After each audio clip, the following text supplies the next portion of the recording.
speaker is Professor Harry C. Veryser. Harry is adjunct professor at Rochester College, Northwood University, and the University of Detroit Mercy. He has served as the graduate program director at the University of Detroit Mercy and formerly chairman of the Department of Economics and Finance at Walsh College. He is also a former businessman who owned a successful Detroit-based automotive supply company. Professor Veryser is an associate scholar at the Ludwig von Mises Institute and serves on the advisory boards of the Mackinac Center for Public Policy and the Acton Institute for the Study of Religion and Liberty. In 2003, he was a recipient of the prestigious Will Herberg Award for Outstanding Faculty Service from the Intercollegiate Studies Institute, a graduate of the University of Detroit. Professor Veryser's recent book entitled, "It Didn't Have to Be This Way, Why Boom and Bust is Unnecessary and How the Austrian School of Economics Breaks the Cycle," was a runaway bestseller in 2012. He is currently working on a new book entitled The Common Good. He will be speaking this morning on the state of the economy. In my half hour that's here about the state of the economy. And what I'm basically going to tell you is that Professor DiGiovanni and I came to the same conclusions from different areas, that basically we are facing a slowdown, particularly in the world economy. Maybe not so much in the Michigan or the U.S. economy, but the world economy is slowing down. And we'll go through that as I go through the presentation. Alan Greenspan happened happily, as I was doing my work on preparing this, I found out that Alan Greenspan, after retired from the Fed, happened to agree with me, or maybe I happened to agree with him. And he said U.S. economic growth is not strong. He suggests another pillar suggesting that exuberant job growth is anything but, as he focuses on weak productivity, and he points to entitlements as crying out capital investment. And this will be the essence of my talk too. It's the weak productivity, it's the increase in productivity that we have to do. Quantitative easing, the results of 8 years and $4 trillion. It's an experiment in the effectiveness of monetary policy. Greenspan, who was part of that, said monetary policy is not responsible for economic weakness, it's a fiscal issue. And I tend to agree with him as we get into the state of businesses. I want to go through, for all of you, the process of inflation or quantitative easing or fiduciary credit inflation. And there are several points here, I think, that have to be made. One is the Fed, of course, can expand the amount of bank credit. They expand the amount of bank reserves. And they do that by purchasing bonds and by doing what? When they purchase the bonds, they simply create the possibility of expansion. Okay?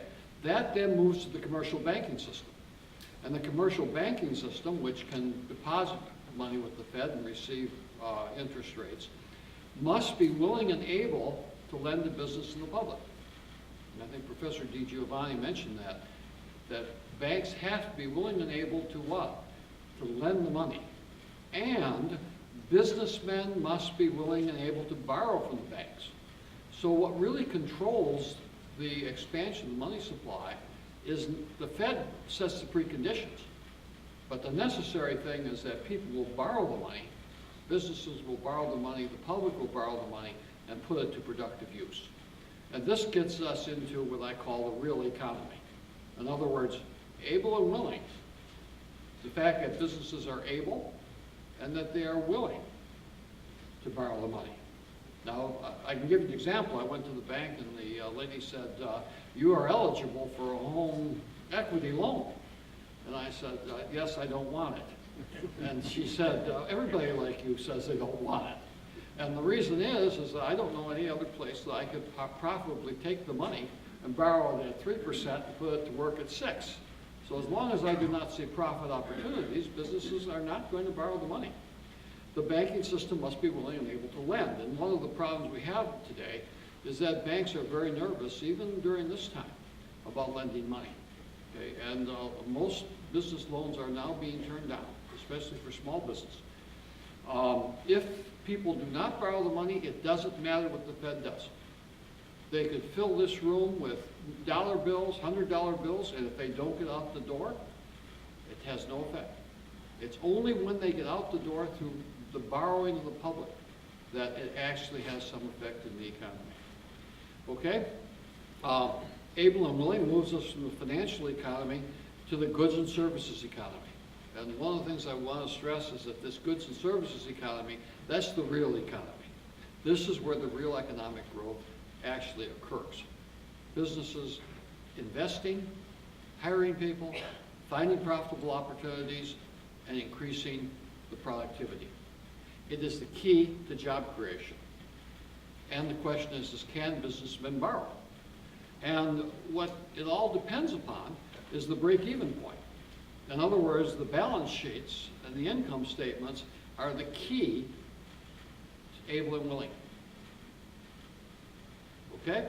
For example, and I mentioned this, and I think one of the major problems, I think Professor DiGiovanni pointed out that each recession has gotten worse, and I blame it actually on regulation. Because as we have more and more regulation, it's much tougher for a businessman to borrow or to operate a business.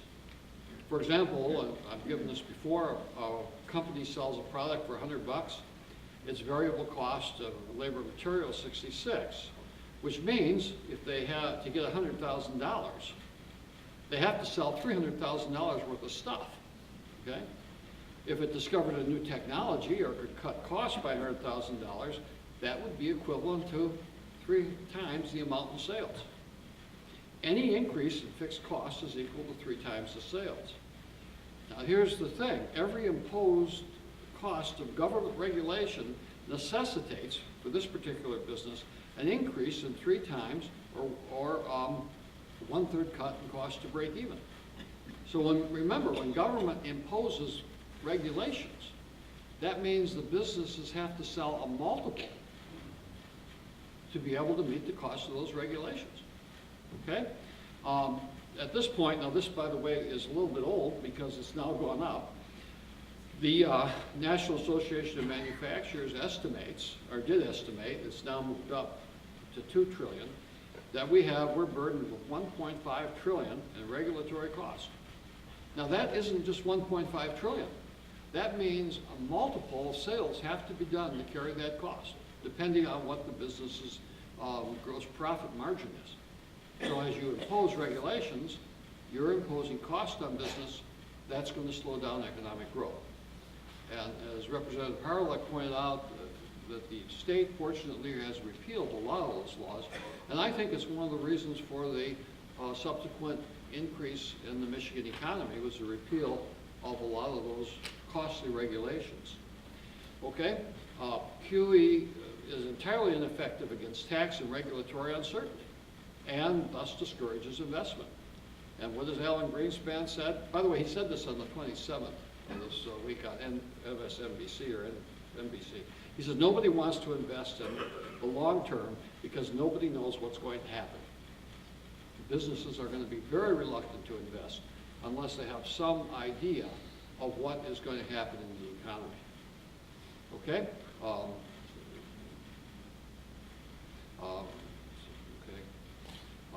A&W is a result of the Bureau's entrepreneurial activity. Now there's been a lot of talk about the income inequality. And these two charts, the first one, the second one, show what's happened is that the income inequality happened when the Nixon administration and the Johnson administration abandoned the metallic backing for the currency and allowed the inflation genie to come out of the bottle. I have another presentation on inflation that shows what is having income inequality. If people get the money first, they're going to be advantaged. Okay? If you're printing up money, you want the money before the prices go up. And one of the things about inflation is it leads to income inequality. And ever since 1972, actually 68, the Johnson administration ended the gold cover, also ended the silver currency, and then in 1971, August 15th, and I was a young economist at the time, and I actually called a press conference. I was teaching in high school, called a press conference and blasted Nixon. And people, I was surprised he even showed up for a guy who was 27 years old. But I said, this is going to cause enormous inflation, and sure enough, it's caused 500% inflation since then. Okay, so the charts show that. If you just take a look at it, up until about if we just take a look at it, 1970, look at the difference between the two. That was the last period of the gold standard. The bottom 90% of earners, their income growth was far faster than the top. And I'm preparing a whole series on this to show that it was really the suspension of gold convertibility that is causing this distortion in the income inequality. And nobody wants to talk about it. And everybody calls up, I remember on the phone when I was interviewing for my book, and they call up and they say, we need more regulation, we need more regulation. And I say, I agree with you. We have to regulate the dollar. That's what we have to regulate, the supply of dollars to the gold supply to bring it back down. Okay? Now, this was made 2/27/15. Alan Greenspan, the stock market is great, the economy is not. Okay? Now, it's kind of interesting, he's changing his mind now that he's out of office. Okay? Now notice, this is the real GDP in blue, and the Standard & Poor is in black. So you can see there's a big difference between the Standard & Poor, that's the stock market average, and what the real GDP is doing. And notice the real GDP is what? Flat, maybe increasing about 2%, but it's not increasing anywhere near as fast as the market. This is the macro, and this is the U.S. macro. It has the Standard & Poor forward earnings. They're projected as a projected drop. Standard & Poor is continuing to rise, and we'll get into why that's happening. David Stockman, whom I had a lot of disagreements with when he was in politics, has now had a website that's fairly interesting. If you go on to your computer, you can get his stuff. Retail sales, notice retail sales again in blue. Retail sales not keeping pace with the increase in the stock market. Okay, commodities. Now this is one of the important things, and this is why I think that the world economy is slowing down, because of the drop in the price of commodities. And I'll go through that. Notice the Standard & Poor, again, the index far in excess of the commodity prices, and you can already see at the end, by 2014, commodity prices are dropping. It isn't just oil that's dropping. I'll show you that in a minute. Okay? After tax profits, again, Standard & Poor is outpacing after-tax profits.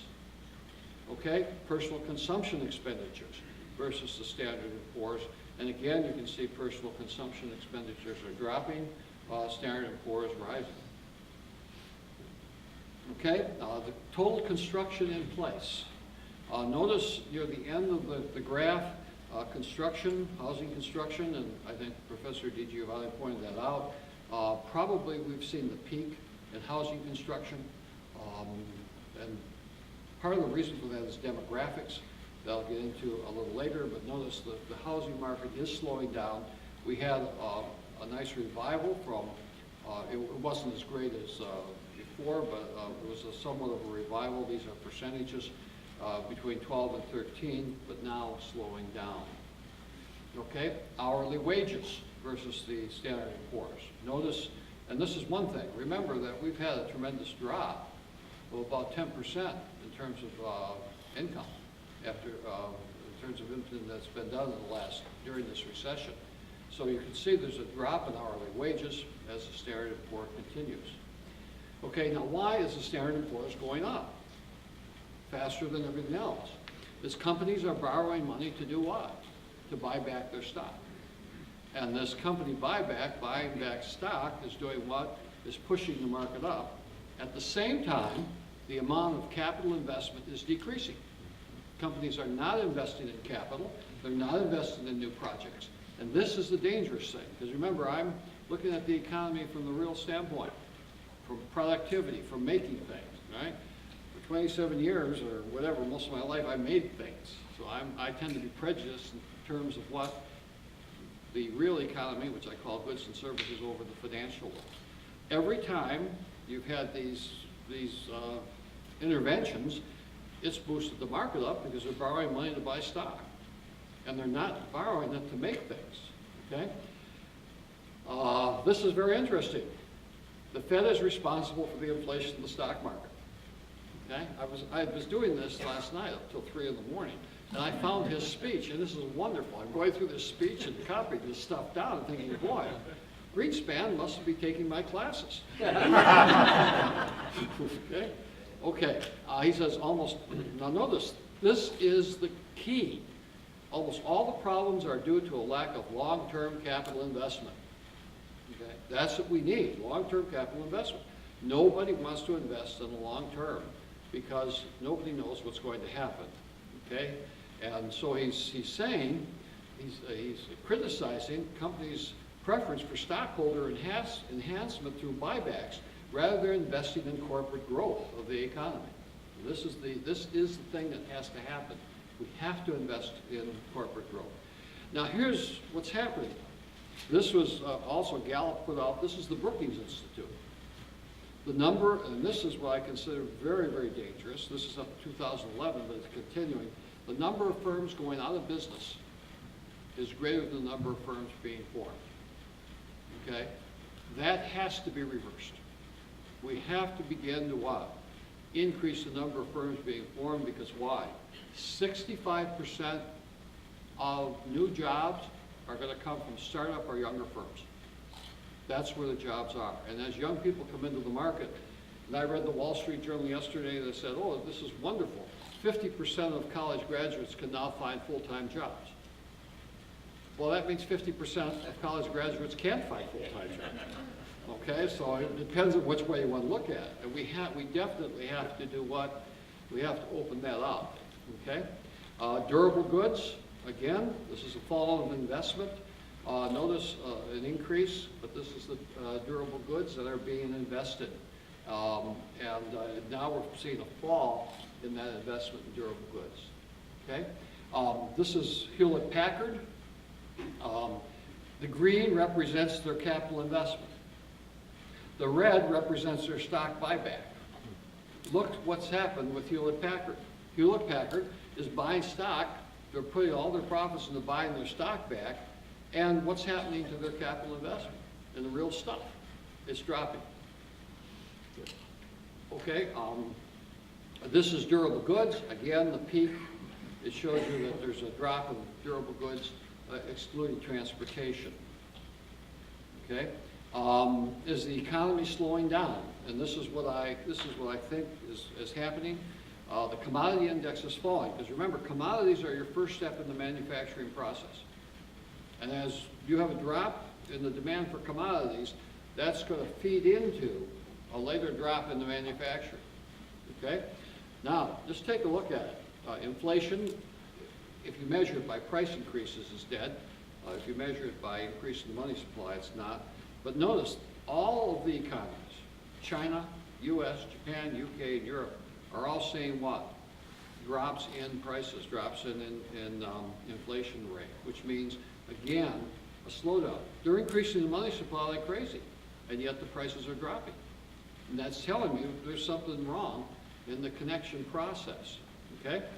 These are falling prices. This will give you an idea of what has happened. This is the World Bank. Only zinc has gone up. Now let me go through the raw statistics on that, okay? This is the decline in prices from April 2011. Notice lead, aluminum, gold, platinum, nickel, iron ore, and silver have all decreased by rapid margins. This is a sign that the economy is slowing down, because these are what? These are raw materials that go into manufacturing. If their price is falling, it's saying there's less demand, okay, or an overabundance of supply. It just isn't oil that's falling, okay? Now notice, this is also building construction materials. That's falling. As the housing market is slowing down, and these are some world prices, we're seeing what? less demand for plywood, cardboard, all kinds of other things. And these are material prices. Okay, food prices. Now notice, beef, chicken, shrimp, tobacco, and cocoa are up. Okay? But on the happy side for consumers, meat, if you like mutton, I'm not a big fan of it. It's gone down, I can see why. Oranges have gone down, fortunately. Coffee has dropped. We should see some relief over at Starbucks. And sugar has dropped, probably due to dieting. People deciding that sugar may cause sugar diabetes, so let's cut that out. All right, but the other prices, beef, chicken, and shrimp, have risen, as most of you know. Okay. Now this is very important. This is grains and fiber. Notice you've had drops in prices of all the commodities, and especially cotton, which is the raw material for clothes. Again, dropping prices. Now, a good deal of that may be due to more scientific farming, better productivity, etc., which tends to drop prices. Energy. Okay, now notice what's happened. Liquid natural gas is up. All the other forms of energy are down. Okay, notice coal from Australia and coal from South Africa are down the most. So it isn't just fuel that's dropping. If it were just oil that's dropping, I would attribute it to okay, we got fracking and this is happening. But coal from Australia, that is a major source of coal going to China to manufacture steel. And so that we can already see, and I think that's an indication that the Chinese economy is slowing probably rather rapidly. Okay, chemicals. These, again, are all raw materials going into projects, and you notice what's happening to all those, they're all dropping significantly. Okay? Iron ore, price decline. Boy, I wish this were true, and I'd still be in business if this continued. Iron ore, enormous drop in iron ore, and I think that has to do with the lack of demand. And that's probably not coming from the United States. It's coming from world markets. These are world prices. Okay? Now, here's the break-even points. Remember I told you the important thing about break-even points. This is what it cost each producer to produce it. Okay? At $71.80. Now, these are a little older statistics. Notice most of those companies are now operating what? They're operating in the red. Okay? They're way below break-even. So you can see that production is not going to continue. Okay? Now, if we take a look at oil, crude oil price, we see the fall there. Professor DiGiovanni referred to this crude oil price. This is the shale break-even prices. Okay? Now notice, as you go down, Granite Wash and Bone Spring and Miss Lime, you know, they can produce about $60 a barrel. As that price falls, what's going to happen? Those producers are probably going to go either bankrupt or they're going to go out of business. But it looks like about $60 a barrel, we can probably maintain our viability. Now the thing about oil is this, is that remember, oil is not like a water well. You can't stop it once you got it going. And I've talked to some people in the oil industry, and they said, look, we're going to have oil coming out of our ears for a while because we can't turn those wells off. Once you get it going, it's going for a while, so there is a lag there. Okay? The overall index of commodities, notice they're pretty high, coming into 12, 13, 14, and now 15, and notice the tremendous drop. This is the World Bank's index. Okay? Housing, what about housing? And notice as the Fed funds rate has dropped, housing's dropped. Now think of it. You're charging 2 and 3, 4% for mortgages, and the mortgages rates are dropping. People are not mortgaging the houses, and we were paying 6 and 7. We had people stumbling to do mortgages. It's telling me what? It's a slowdown. Okay? As the Federal Reserve balance sheet has gone up, what's happening? Housing has gone down. applications have gone down. And the reason for that is a couple of reasons. Demographics and the fact that the credit has become much stricter. Okay? This is housing in the economy. It shows you the real median income from 96, 97. Notice the peak of the peak of the income was around 99. Again, it peaked again in 2007. The green line represents household income. The white line, mortgage applications. The pink line is average wage growth. So you can see that as the average wage growth has gone down, what's happening, the mortgage applications have gone down, et cetera. Okay, this is housing starts, and just a few minutes that shows you there has been some. This is up to 2015. Notice, by the way, multifamily, that's rental apartments have gone up. So there are far more people seeking rent. World market indicators, Baltic Dry Index, again down, crude down, treasuries down, Standard & Poor's relatively stable, okay? This is, I want to talk about demographics, I have to rush, but this is the number of workers per employee, or the number of workers that we have of the population. Notice what's happening, workers per retiree. We're having a demographic problem because we're not having enough kids. Russia, China are leading the pack. The United States, relatively stable. We're about 1.9 fertility rate. We need 2.1. We have to get that up again in order just to remain stable in population. Okay? How many people are working? Professor DiGiovanni covered that, so I'll shoot through this quickly. There has been some improvement in employment. Not a lot, but there is some, and which is a good sign. The part-time economy, this shows again what's happened, the drop, and then this is the part-time economy. This is the fall in median income, as I mentioned before. This is the breadwinner economy. Again, not coming back. A lot of jobs are going into part-timers, etc. This is the ratio of debt. The United States is deleveraging. We're actually paying off debt, which is a good sign. We can see that we're deleveraging. People are saving more money, etc. This shows the green, the United States. That shows we're actually paying debt off, except for the federal government. Okay.